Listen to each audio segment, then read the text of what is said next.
Pemirsa, polisi masih terus mendalami kasus penganiayaan anak di Early Steps Daycare Pekanbaru Riau. Salah satu orang tua korban mengatakan hingga kini sang anak masih trauma.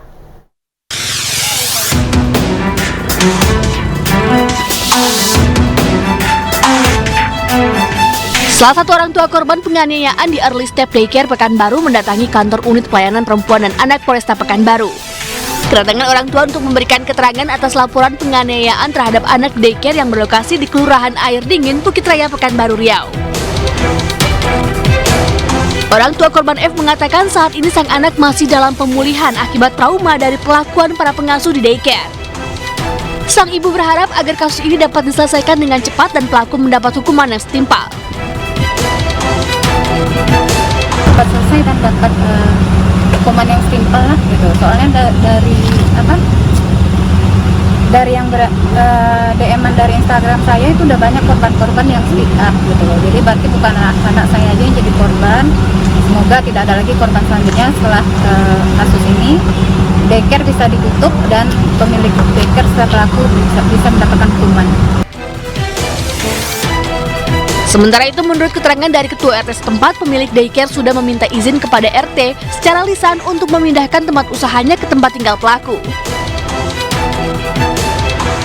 Kalau yang pemilik ini, dia orangnya super, beradaptasi juga itu sama lingkungan, bersosialisasi juga. Dia ada lapor nggak Bu membuat usaha ini?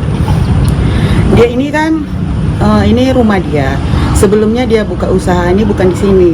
Nah, ketika dia mau memindahkan ke sini, memang dia ada minta izin, Bu, kami mau pindah ke sini gitu.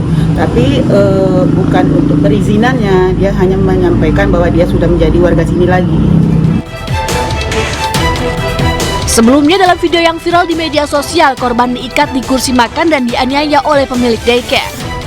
Pelaku juga menutup mulut korban dengan lakban dan tidak memberinya makan. Kasus ini terungkap setelah aksi penganiayaan ini direkam diam-diam oleh pengasuh daycare lainnya. Hingga kini polisi telah menetapkan 2 orang sebagai tersangka. Dari Pekanbaru Riau, Indra Yosrizal, iNews melaporkan. Sebelumnya, pemirsa, penganiayaan anak juga terjadi di Depok, Jawa Barat oleh pemilik tempat penitipan anak Wensen School Indonesia, Meita Irianti.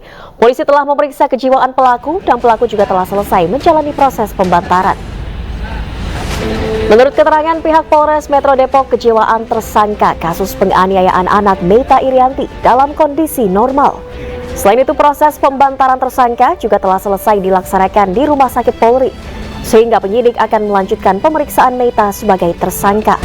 Sejumlah saksi telah diminta keterangan, di antaranya orang tua dari bayi yang dianiaya tersangka. Fakta lain ditemukan dalam kasus ini. Menurut keterangan saksi, pelaku tidak memberi upah layak kepada karyawannya dan kerap melontarkan kalimat yang merendahkan.